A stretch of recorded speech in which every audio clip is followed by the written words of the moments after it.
پہلے اعوذ باللہ پڑھنا۔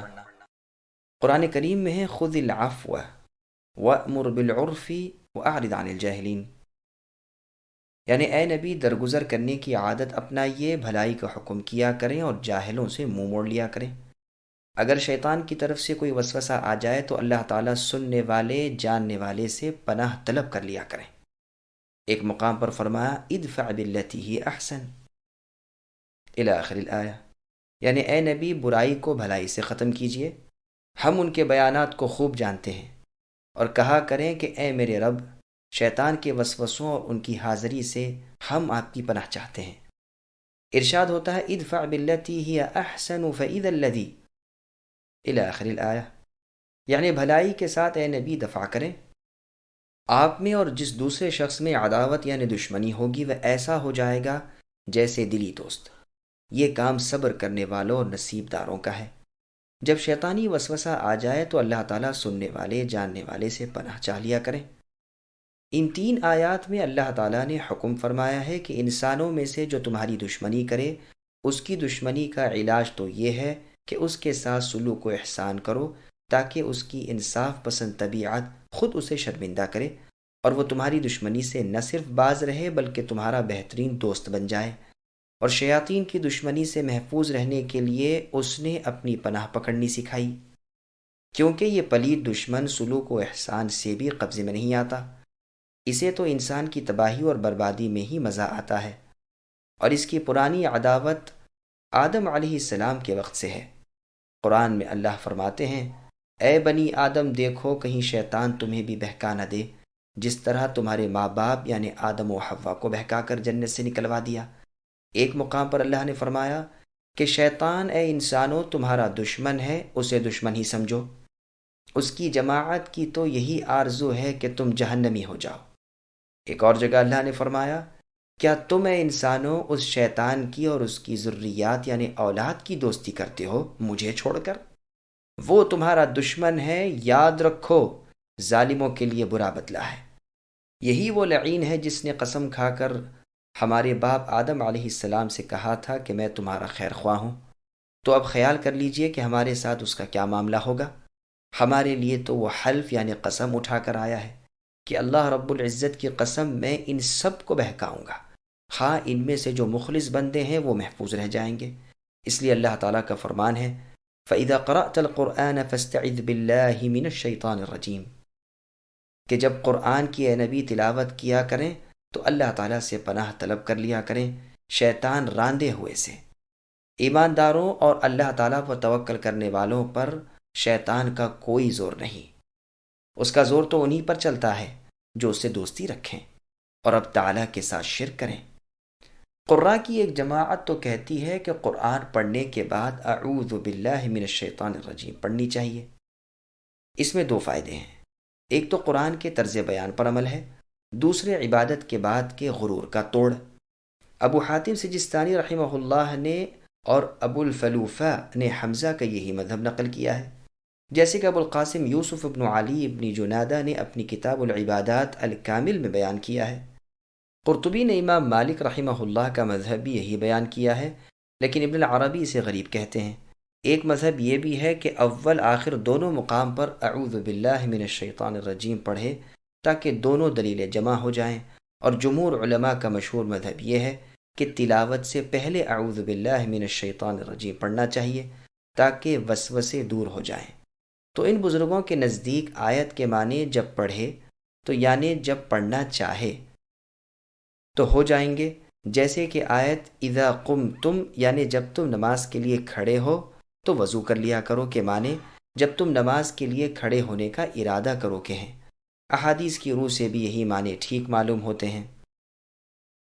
مسند احمد کی حدیث میں ہے کہ جب رسول اللہ صلی اللہ علیہ وسلم رات کو نماز کے لیے کھڑے ہوتے تو اللہ اکبر کہہ کر نماز شروع کرتے، پھر سبحانک اللہم وبحمدک وتبارک اسمک وتعالی جدک ولا الہ غیرک پڑھ کر 3 مرتبہ لا الہ الا اللہ پڑھتے، پھر فرماتے اعوذ باللہ السمیع العلیم من الشیطان الرجیم من ہمزہ ونفخہ ونفثہ۔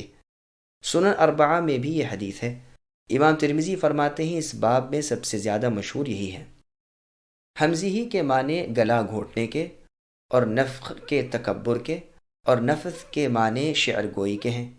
ابن ماجہ کی ایک روایت میں ہی معنی بیان کیے گئے ہیں، اور اس میں ہے کہ رسول اللہ نماز میں داخل ہوتے ہی 3 مرتبہ اللہ اکبر، 3 مرتبہ الحمدللہ کثیراً، اور 3 مرتبہ سبحان اللہ بکرۃ و اصیلا پڑھتے، پھر یہ پڑھتے اللہم انی اعوذ بک من الشیطان من ہمزہ ونفخہ ونفثہ، یعنی اے اللہ بلا شبہ میں آپ کی پناہ مانگتا ہوں شیطان سے، اور اس کے گلا گھونٹنے سے، اور اس کے تکبر کرنے اور تکبر کروانے سے، اور اس کے شعر گوئی پر ابھارنے سے۔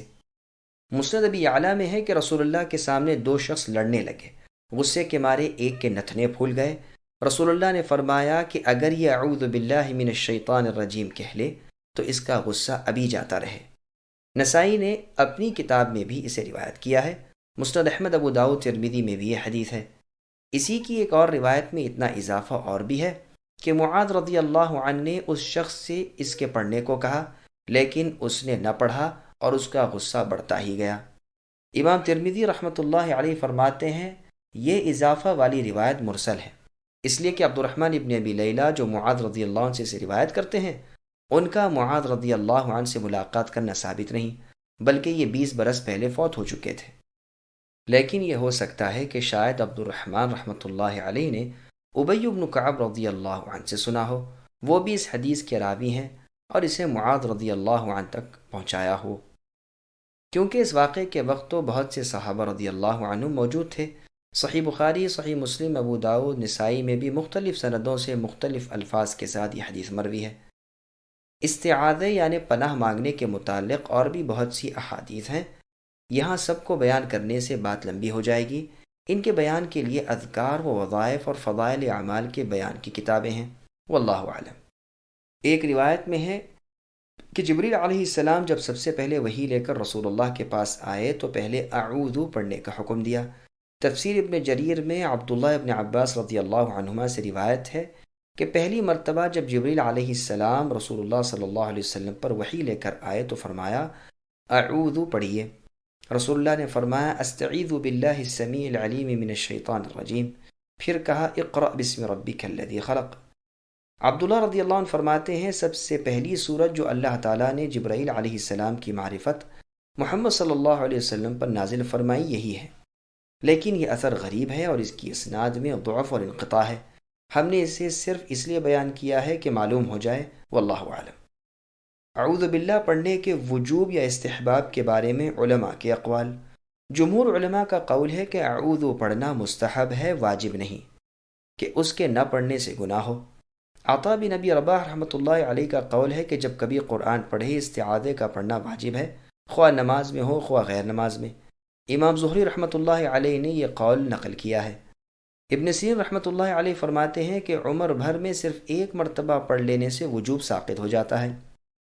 عطا رحمۃ اللہ علیہ کے قول کی دلیل آیت کے ظاہری الفاظ ہیں، کیونکہ اس میں فاستعذ امر ہے، اور عربیت کے قواعد کے لحاظ سے امر وجوب کے لیے ہوتا ہے، یعنی پس آپ اے نبی پناہ مانگ لیا کریں۔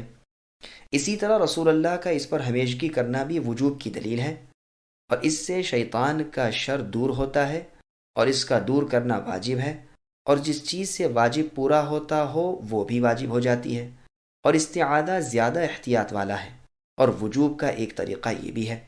بعض علماء کا قول ہے کہ اعوذ پڑھنا رسول اللہ پر واجب تھا، رسول اللہ کی امت پر واجب نہیں۔ امام مالک رحمۃ اللہ علیہ سے یہ بھی روایت کی جاتی ہے کہ فرض نماز میں اعوذ پڑھے اور رمضان شریف کی اول رات کی نماز میں اعوذ پڑھ لے۔ اعوذ باللہ کب اور کہاں پڑھے؟ امام شافعی رحمۃ اللہ علیہ الام میں لکھتے ہیں کہ اعوذ زور سے پڑھے اور اگر پوشیدہ پڑھے تو بھی کوئی حرج نہیں، اور میں لکھتے ہیں کہ بلند اور آہستہ پڑھنے میں اختیار ہے، اس لیے کہ ابن عمر رضی اللہ عنہما سے پوشیدہ پڑھنا اور ابو ہریرہ رضی اللہ عنہ سے اونچی آواز سے پڑھنا ثابت ہے۔ پہلی رکعت کے سوا اور رکعتوں میں اعوذ پڑھنے میں امام شافعی رحمہ اللہ کے 2 قول ہیں، ایک مستحب ہونے کا اور دوسرا مستحب نہ ہونے کا، اور ترجیح دوسرے قول کو ہی ہے، واللہ اعلم۔ صرف اعوذ باللہ من الشیطان الرجیم کہہ لینا امام شافعی اور ابو حنیفہ کے نزدیک تو کافی ہے، لیکن بعض کہتے ہیں اعوذ باللہ السمیع العلیم من الشیطان الرجیم ان اللہ هو السمیع العلیم پڑھے۔ امام سفیان ثوری اور امام اوزاعی رحمۃ اللہ علیہما کا یہی مذہب ہے۔ بعض کہتے ہیں استعیذ باللہ من الشیطان الرجیم پڑھے تاکہ آیت کے پورے الفاظ پر عمل ہو جائے، اور ابن عباس رضی اللہ عنہما کی حدیث پر بھی عمل ہو جائے جو پہلے گزر چکی ہے، لیکن جو صحیح احادیث پہلے گزر چکی وہیں اتباع کے لیے بہتر ہیں، واللہ اعلم۔ نماز میں اعوذو کا پڑھنا ابو حنیفہ اور اس کے شاگرد محمد کے نزدیک تو تلاوت کے لیے ہے، اور ابو یوسف کے نزدیک نماز کے لیے ہے، تو مقتدی کو بھی پڑھ لینا چاہیے اگرچہ وہ قرات نہیں پڑھے گا، اور عید کی نماز میں بھی پہلی تکبیر کے بعد پڑھ لینا چاہیے۔ جمہور کا مذہب ہے کہ عید کی تکبیریں مکمل کرنے کے بعد پھر اعوذ باللہ من الشیطان الرجیم پڑھے، پھر قرات پڑھے۔ اعوذ باللہ پڑھنے کے فوائد۔ اعوذ میں عجیب و غریب فوائد ہیں۔ واہی تباہی باتوں سے منہ میں جو ناپاکی ہوتی ہے وہ اس سے دور ہو جاتی ہے، اور منہ کلام اللہ کی تلاوت کے قابل ہو جاتا ہے۔ اسی طرح اس میں اللہ تعالیٰ سے امداد طلب کرنی ہے، اور اللہ کی عظیم الشان قدرتوں کا اقرار کرنا ہے، اور اس باطنی کھلے ہوئے دشمن کے مقابلے میں اپنی کمزوری اور عاجزی کا اقرار ہے، کیونکہ انسانی دشمن کا مقابلہ ہو سکتا ہے احسان اور سلوک سے، اس کی دشمنی دفع ہو سکتی ہے، جیسے کہ قرآن کریم کی ان 3 آیات میں ہے جو پہلے بیان ہو چکی ہیں۔ دوسری جگہ اللہ تعالیٰ کا ارشاد ہے ان عبادی لیس لک علیہم سلطان الی آخر الآیہ، یعنی میرے خاص بندوں پر اے ابلیس تیرا کوئی غلبہ نہیں۔ رب کی وکالت کافی ہے۔ اللہ تعالیٰ نے دشمنان اسلام کے مقابلے پر اپنے پاک فرشتے بھیجے اور انہیں نیچا دکھا دیا۔ ایک اہم بات یاد رکھیے کہ جو مسلمان کافروں کے ہاتھ سے مارا جائے وہ شہید ہے، لیکن جو اس باطنی دشمن شیطان کے ہاتھ مارا جائے وہ راندہ درگاہ ہے، یعنی اللہ کی رحمت سے محروم۔ جس پر کفار غالب آ جائیں وہ اجر پاتا ہے، لیکن جس پر شیطان غالب آئے وہ ہلاک و برباد ہوتا ہے، چونکہ شیطان انسان کو دیکھ سکتا ہے اور انسان اسے نہیں دیکھ سکتا۔ اس لیے قرآنی تعلیم یہ ہے کہ تم اس کے شر سے اس کی پناہ چاہو، اس اللہ کی جو اس شیطان کو دیکھ سکتے ہیں، اور یہ شیطان اس اللہ کو نہیں دیکھ سکتا۔ اعوذ باللہ من الشیطان الرجیم کے لغوی معنی۔ اعوذ پڑھنا اللہ تعالیٰ کی طرف التجا کرنا ہے، اور ہر برائی والے کی برائی سے اللہ کے دامن میں پناہ طلب کرنا ہے۔ عیادہ کے معنی برائی کے دفع کرنے کے ہیں، اور لیاذہ کے معنی بھلائی حاصل کرنے کے ہیں۔ متنبی کا شعر ہے یا من الوذ به فيما اؤمله ومن اعوذ به مما احاذره لا يجبر الناس عظما انت كاسره ولا يهيضون عظما انت جابره، یعنی اے پاک ذات جس کی ذات سے میری تمام امیدیں وابستہ ہیں، اور اے وہ پروردگار کے تمام برائیوں سے میں ان کی پناہ پکڑتا ہوں، جسے وہ توڑے اسے کوئی جوڑ نہیں سکتا، اور جسے وہ جوڑ دے اسے کوئی توڑ نہیں سکتا۔ اعوذ کے معنی یہ ہیں کہ میں اللہ تعالیٰ کی پناہ پکڑتا ہوں کہ شیطان الرجیم مجھے دین اور دنیا میں کوئی ضرر نہ پہنچا سکے۔ جن احکام کی بجاوری کا مجھے حکم ہے ایسا نہ ہو کہ میں ان سے رک جاؤں، اور جن کاموں سے میں منع کیا گیا ہوں ایسا نہ ہو کہ مجھ سے وہ برے کام سرزد ہو جائیں۔ یہ ظاہر ہے کہ شیطان سے بچانے والے سوائے اللہ رب العالمین کے اور کوئی نہیں، اسی لیے پروردگار عالم نے انسانوں کے شر سے محفوظ رہنے کی تو ترکیب سلوک و احسان وغیرہ بتائی ہے، اور شیطان کے شر سے بچنے کی صورت یہ بتائی کہ ہم اللہ تعالیٰ کی ذات پاک کے ذریعے پناہ طلب کریں، اس لیے کہ نہ تو شیطان کو رشوت دی جائے، نہ وہ بھلائی اور سلوک کی وجہ سے اپنی شرارت سے باز آئے۔ اس کی برائی سے بچانے والے تو صرف اللہ تعالیٰ ہی ہیں۔ گزشتہ 3 آیات میں یہ مضمون گزر چکا۔ سورہ اعراف میں ہے خذ العفو، اور سورہ مؤمن میں ہے ادفع باللتی، اور سورہ سجدہ میں ہے ولا تستوی الحسنۃ ولا السیئۃ۔ ان 3 آیات کا مفصل بیان اور ترجمہ پہلے گزر چکا۔ لفظ شیطان شطنہ سے بنا ہے، اس کے لفظی معنی دوری کے ہیں۔ چونکہ مردود ابلیس بھی انسانی طبیعت سے دور ہے بلکہ ہر بھلائی سے بعید ہے، اس لیے اسے شیطان کہتے ہیں۔ اور یہ بھی کہا گیا ہے کہ یہ شاطا سے مشتق ہے، اس لیے کہ وہ آگ سے پیدا شدہ ہے، اور شاطا کے معنی یہی ہیں۔ بعض کہتے ہیں کہ معنی کی روح سے تو دونوں ٹھیک ہیں، لیکن اول زیادہ صحیح ہے۔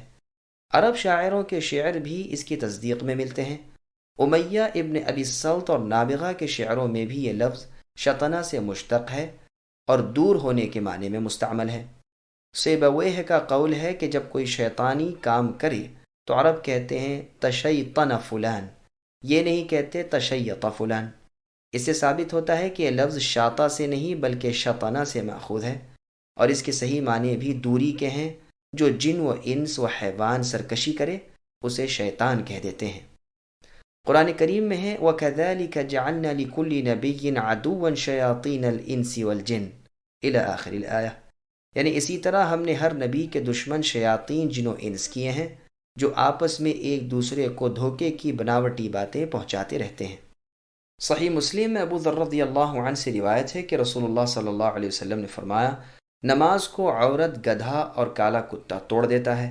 میں نے کہا اللہ کے رسول، سرخ زرد کتوں میں سے کالے کتے کی تخصیص کی کیا وجہ ہے؟